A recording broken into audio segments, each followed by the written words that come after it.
yang rentan dilukai dan disakiti. Saya berpikir kalau manusia dilukai, disakiti ya itu biasalah. Tetapi ini Allah itu yang menjadi perenungan kita bersama. Allah yang memiliki segala alam semesta ini, baik yang di langit, di bumi, di bawah langit, milik Allah. Tetapi rentan untuk dilukai atau disakiti. Allah yang seperti apakah yang membuka dirinya, yang merelakan dirinya untuk disakiti atau dilukai ini? Kiranya Tuhan menolong kita untuk memahami firman ini. Nats diambil dari Kisah Para Rasul pasal 9. Saya mengajak kita membuka Alkitab kita untuk kita dapat mencermatinya. Ayat pertama dikatakan, sementara itu berkobar-kobar hati Saulus. Bayangan kita berkobar-kobarnya itu sesemangat apa dia? Mengapa Dr. Lukas menuliskan berkobar-kobar hati Saulus? Saya mengajak kita untuk mundur sejenak di pasal 7 ayat yang ke-58, di mana pada waktu itu Stefanus dibawa ke pengadilan, lalu dengan kesaksiannya justru membakar amarah baik para imam maupun yang hadir dalam persidangan itu. Lalu mereka menyeret Stefanus keluar. Lalu mereka para imam itu mulai meletakkan jubahnya di depan kaki seorang muda. Ini sebagai satu tanda keputusan. Keputusan apakah hukuman rajam batu ini dilanjutkan atau tidak. Dan ketika Saulus menyediakan diri, bahkan di ayat 8 dia mengatakan Saulus setuju bahwa Stefanus ini dihukum rajam itu, dibunuh itu, maka mereka meletakkan jubahnya itu lalu mulai melempari Stefanus dengan batu. Saulus setuju. Mengapa dia setuju? Karena dia memang tidak sejalan dengan ajaran yang disampaikan oleh Stefanus ini, yaitu ajaran Kristus. Ajaran yang mengatakan bahwa Yesus orang Nazaret yang diserukan salibkan dia, yang mati itu tetapi bangkit. Bagi Saulus, dia merasa terhina dengan ajaran itu, sehingga dia setuju ketika Stefanus dirajam batu. Dan setelah peristiwa Stefanus dirajam batu, mulailah penganiayaan yang hebat terjadi di jemaat Yerusalem. Sampai mereka ada yang melarikan diri ke Yudea, ke Samaria. Sekali lagi nama Saulus disebut. Tetapi Saulus berusaha membinasakan jemaat itu. Ia memasuki rumah demi rumah, menyeret laki-laki dan perempuan keluar dan menyerahkan mereka untuk dimasukkan ke penjara dan menanti penghukuman yang sama yang dialami oleh Stefanus. Ada gambaran betapa berkobar-kobarnya hati Saulus ini. Dia sangat menentang pengajaran bahwa Yesus adalah Mesias, Yesus adalah anak Allah, dan Yesus yang mati itu bangkit. Bagi Saulus itu menghina Allah, itu menghujat Allah. Dia sebagai orang Farisi, dia sebagai anggota Sanhedrin, dia sangat paham hukum Taurat. Tetapi mengapa ajaran itu terus merebak meskipun pemimpinnya yang dia yakini Yesus itu sudah mati? Biasanya ketika ajaran itu muncul lalu pemimpinnya mati, ajarannya hilang. Tetapi tidak demikian ajaran yang ini. Kepalanya sudah mati, pemimpinnya sudah mati, tetapi ajaran ini terus berdengung dan membuat dia semakin marah, sehingga berkobar-kobar hatinya untuk membinasakan murid-murid Tuhan. Semangat yang luar biasa yang dimiliki oleh seorang yang masih muda pada waktu itu, Saulus ini. Dan untuk dia melaksanakan atau mencapai mewujudkan kobaran hatinya ini, maka dia meminta surat kuasa dari majelis Yahudi di Damsyik. Supaya apa? Supaya ruang geraknya untuk mencari murid-murid Kristus semakin luas dan semakin mudah. Kita membayangkan semangat yang dia bawa dari Yerusalem menuju ke Damsyik. Hanya satu tujuannya, mencari murid-murid Tuhan dan membawanya ke Yerusalem untuk dibunuh di sana. Itu rencananya, itu semangatnya, itulah hidupnya. Dia akan merasa menjadi orang yang suci karena melakukan perintah Allah, melakukan hukum Allah, sehingga dia melakukan itu dengan sangat terhormat. Kalau kita melihat ini sangat ironis. Sebagai orang yang beragama, sebagai orang yang tahu hukum Allah, kesalehannya tidak diragukan. Dari kecil dia sudah taat hukum Taurat. Usia 12 tahun sudah di bawah bimbingan Gamaliel, guru besar Taurat itu. Apa yang kurang dari dirinya? Tidak ada yang kurang. Sehingga ketika dia melakukan ini, dia memberantas para penyesat-penyesat ini. Dia melakukannya itu dengan hati yang tulus dan dengan rasa hormat karena dia melakukan hukum Allah, hukum keagamaannya. Bagaimana dengan bangsa kita? Beberapa hari lalu Jokowi diundang di wilayah Jawa Barat, diajak berdialog. Jokowi yang mengajak berdialog dengan masyarakat setempat yang tidak menyukai sekolah, salah satu sekolah Kristen dipakai untuk ibadah. Mereka sudah mengumpulkan tanda tangan orang-orang di sekitar yang tidak menyetujui hal itu. Keputusannya belum ada, tetapi kita melihat di sini, rupanya keagamaan yang dia yakini benar,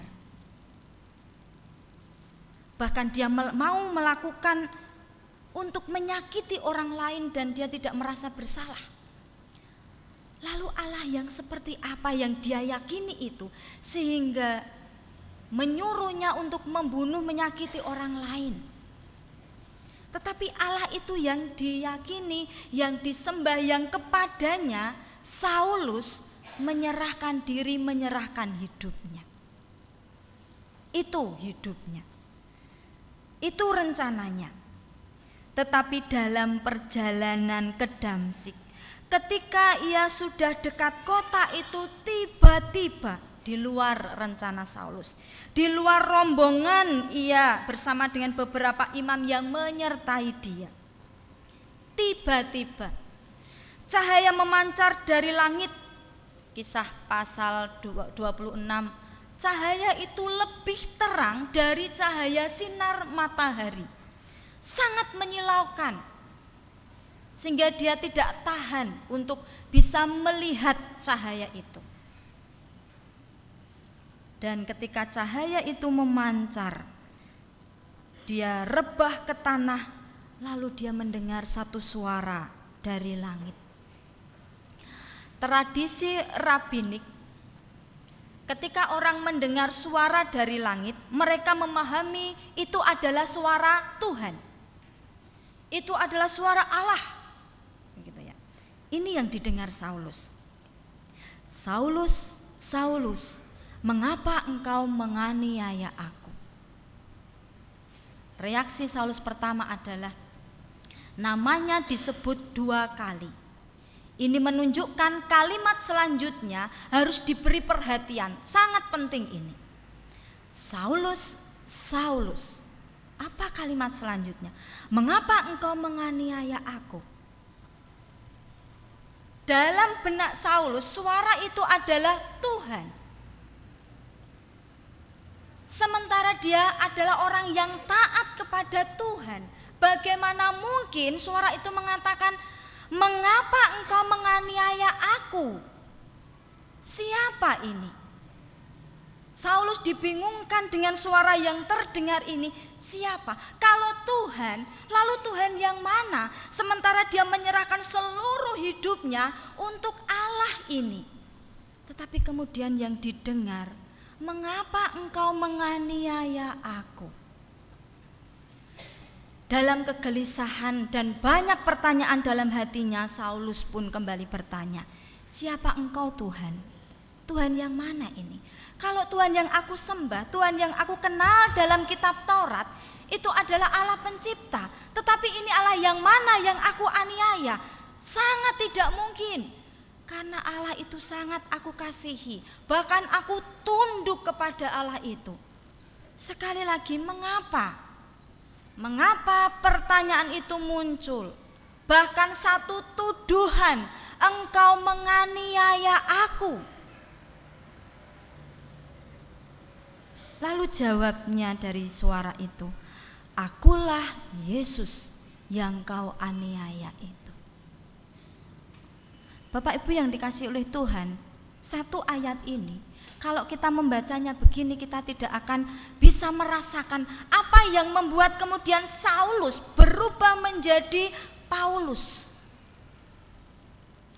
Ketika suara itu menjawab, memperkenalkan diri, menunjukkan identitasnya, "Ini aku, Yesus yang kau aniaya aku, yang kau aniaya itu." Kira-kira bagaimana Saulus? Pada satu titik itu, Saulus merasa seluruh hidupnya sudah tidak berharga lagi.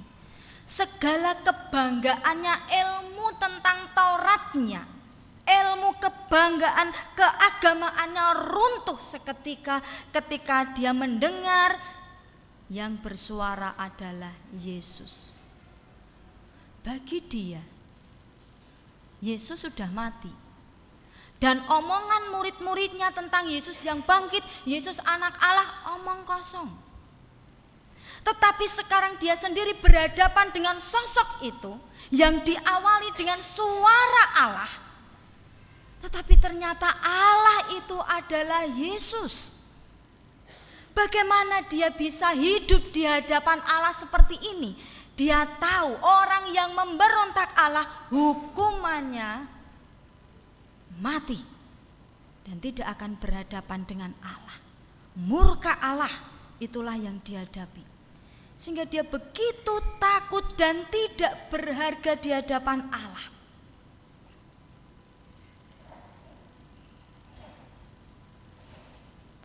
Itulah yang dialami oleh Saulus.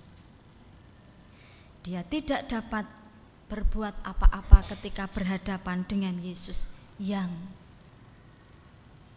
dia pikir Yesus hanya seorang nabi, rabi yang menyesatkan, yang menghujat Allah, yang menyebarkan omongan kosong dengan membangun bait Allah, merubuhkannya dan membangunnya dalam 3 hari, omong kosong.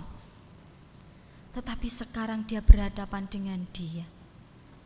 Dan ketika dia mendengar suara dari langit itu, saya yakin dia teringat ketika Stefanus dirajam batu.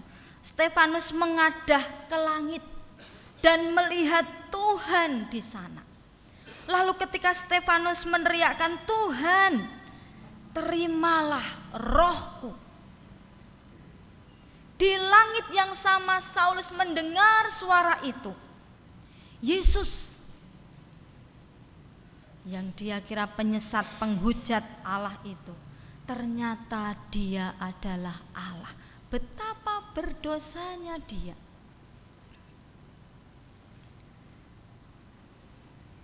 Perjumpaan dengan Yesus secara pribadi yang dialami oleh Saulus, inilah yang mengubah hidupnya. Setelah peristiwa itu, Saulus yang datang dengan semangat kobaran hati, Sekarang apa yang terjadi? Dia akan bangun pun tidak bisa. Terlalu lemah dan matanya pun menjadi buta, sehingga harus ada orang yang memapahnya. Secara fisik Saulus menjadi seorang yang pesakitan, membutuhkan bantuan orang untuk dia melangkah ke sana agar tidak jatuh. Secara rohani dia juga sudah menjadi orang yang terhukum, terbukti di hadapan Allah orang yang salah dan harus dihukum. Itulah Saulus setelah berjumpa dengan Yesus yang bangkit itu. Ketika Yesus mengatakan kepada Saulus, "Mengapa engkau menganiaya aku?" Itu sebenarnya Allah ingin menunjukkan kepada Saulus siapa Allah yang sesungguhnya. Allah yang dikenal oleh Paulus dalam kitab Taurat itu adalah Allah yang menciptakan dan Allah yang menghukum, Allah yang memberkati dan Allah yang mengutuk, Allah yang tidak tersentuh oleh manusia. Ada batasan, ada jarak antara Allah dengan manusia. Tetapi ketika Allah berkata, "Akulah Yesus yang kau aniaya itu," sesungguhnya Allah sedang membuka dirinya untuk menunjukkan kepada Saulus, ini Allah yang sesungguhnya. Allah yang sesungguhnya adalah Allah yang peduli terhadap anak-anaknya. Allah yang sejati, Allah yang sesungguhnya adalah Allah yang ikut menderita bersama-sama dengan pengikutnya. Itulah Allah yang sejati. Dan Allah itu bernama Yesus. Memori Saulus terbuka ulang. Tidak heran ungkapan itu, "Mengapa engkau menganiaya aku?" Saulus menganiaya pengikut-pengikut Kristus. Dan ternyata yang terlukai bukan hanya pengikut Kristus, tetapi juga Allah sendiri. Dia berpikir dia begitu mencintai Allah dan menjunjung tinggi Allah, tetapi ternyata dengan perbuatannya dia melukai Allah. Perasaan seperti itulah yang muncul di dalam diri Saulus sehingga dia tidak bisa berbuat apa-apa. Mengikut saja kemana dia dituntun. Lalu dia dibawa ke rumah seorang yang tinggal di sana yang bernama Yudas. Tentu bukan Yudas Iskariot karena ini tinggal di Damsyik, anak Tuhan di sana, dan Saulus tinggal di sana. Allah sudah mendatangi Saulus. Allah memang melukai Saulus. Tetapi sebelum itu Saulus pernah melukai Allah. Tetapi Allah tidak berhenti di situ. Kasih Allah yang melimpah di dalam diri Saulus, Allah mengizinkan penderitaan itu dialami Saulus dengan tidak berdayanya, dengan secara batin dia menjadi orang yang tidak berguna, dan di hadapan Allah menjadi orang terhukum. Tidak berhenti sampai di situ, tetapi Allah punya rencana yang indah kepada Saulus, yaitu membangun kembali kehidupan Saulus, membangun kembali pemahaman yang dia pahami pada waktu itu salah atau keliru tentang Allah itu. Dan Allah mulai memulihkan Saulus ini dengan cara Allah mengirim Ananias, anak Tuhan di sana, untuk mendatangi Saulus dan mengatakan bahwa Allah memilih Saulus untuk menjadi alat bagi kemuliaannya. Allah selalu punya rencana yang indah dalam kehidupan anak-anak Tuhan. peristiwa yang sama yang mirip terjadi dialami oleh Petrus dalam bacaan kita di Injil Yohanes tadi. Petrus kedapatan menyangkal Yesus 3 kali. Namun sebelum peristiwa itu, Petrus justru yang berdiri paling depan, yang mengatakan bahwa Tuhan, kalau yang lain meninggalkan Engkau, aku sekali-kali tidak akan meninggalkan Engkau. Petrus yang pertama kali bereaksi ketika Yesus akan ditangkap di Taman Getsemani, dengan sigap mengambil pedang ingin membela Tuhannya. Tetapi cara itu Tuhan tidak kehendaki. Tidak heran ketika dia menyangkal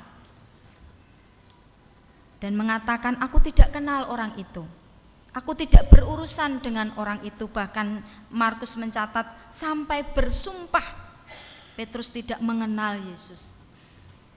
Tetapi di hari kebangkitannya, Yesus menampakkan diri secara pribadi kepada Simon Petrus. Lalu Yesus bertanya, Simon anak Yohanes, apakah engkau mengasihi aku lebih dari mereka ini? Petrus menjawab, benar Tuhan, engkau tahu betapa aku mengasihi engkau. Mungkin dalam benak Petrus, senang juga ditanya, berarti Tuhan sudah tidak marah karena dia sudah menyangkal 3 kali. Pertanyaan yang sama dilontarkan untuk kedua kalinya. Simon anak Yohanes, apakah engkau mengasihi aku? Benar Tuhan, engkau tahu bahwa aku mengasihi engkau.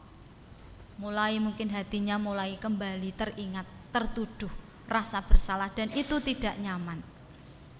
Ketika kita ditunjukkan kesalahan kita, mesti ada rasa tidak nyaman di dalam hati ini.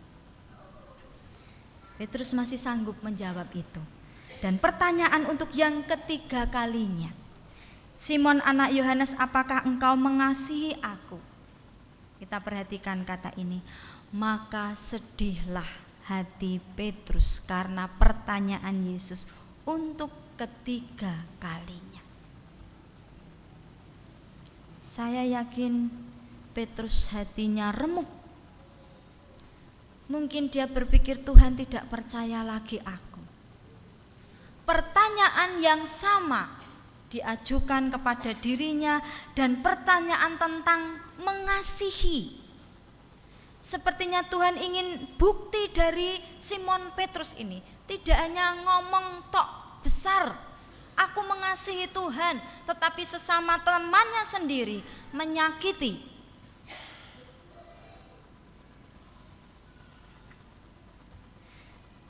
Lalu Petrus dengan sedih itu menjawab, Tuhan, engkau tahu segala sesuatu. Engkau tahu bahwa aku mengasihi engkau. Nah, dengan hati yang hancur, perasaan yang terluka, Petrus pun menjawab, engkau tahu segala sesuatu Tuhan, aku mengasihi engkau. Dan beres persoalan antara Yesus dengan Petrus, tetapi tidak berhenti di situ. Kita perhatikan selanjutnya.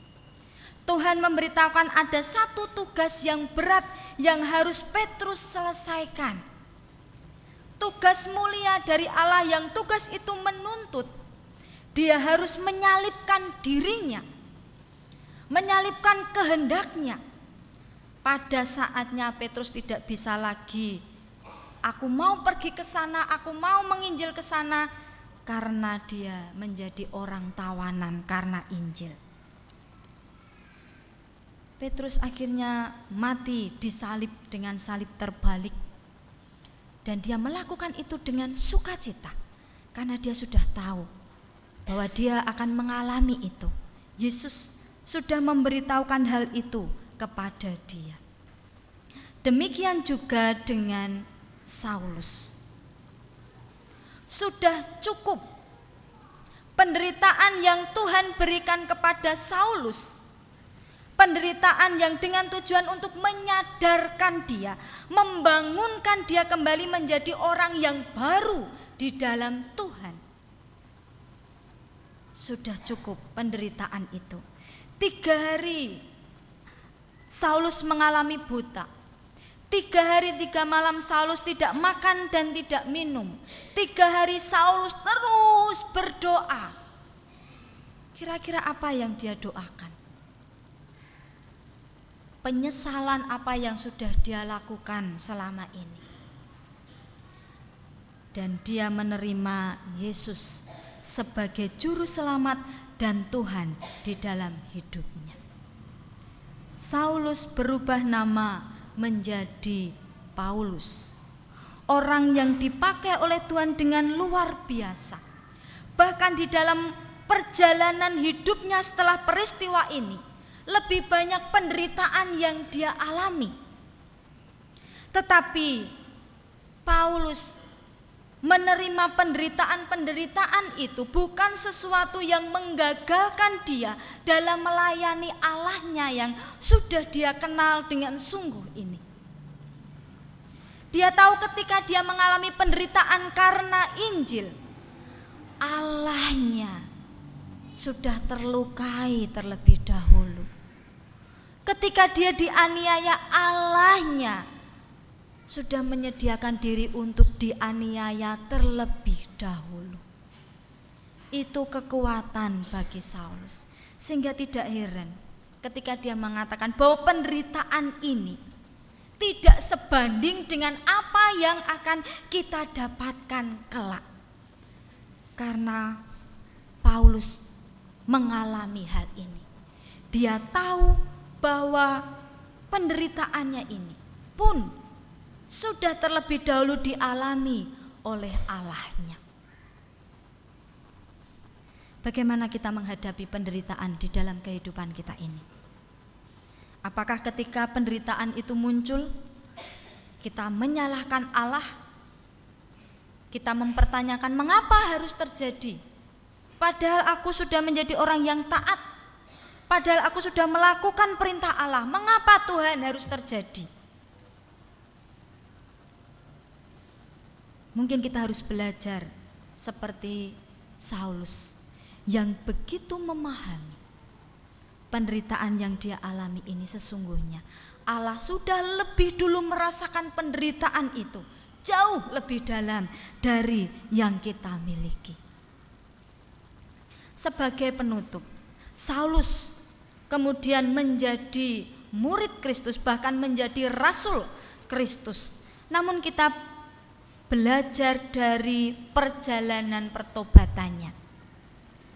Ternyata Saulus yang kemudian menjadi Rasul Paulus tidak terjadi dengan instan dan tidak dilakukan dengan dirinya sendiri.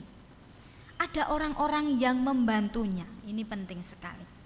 Ketika di Damsyik dia ditopang di rumah Yudas. Lalu Ananias muncul. Lalu kalau kita perhatikan, Saulus tinggal beberapa hari bersama-sama dengan murid-murid di Damsyik. Artinya ada orang-orang percaya di sana yang mendukung Paulus ini, yang menerima pertobatannya, yang terus mendukung, membimbingnya, membantunya, sehingga Saulus kemudian menjadi seorang rasul yang dipakai oleh Tuhan. Dukungan teman-teman ini penting.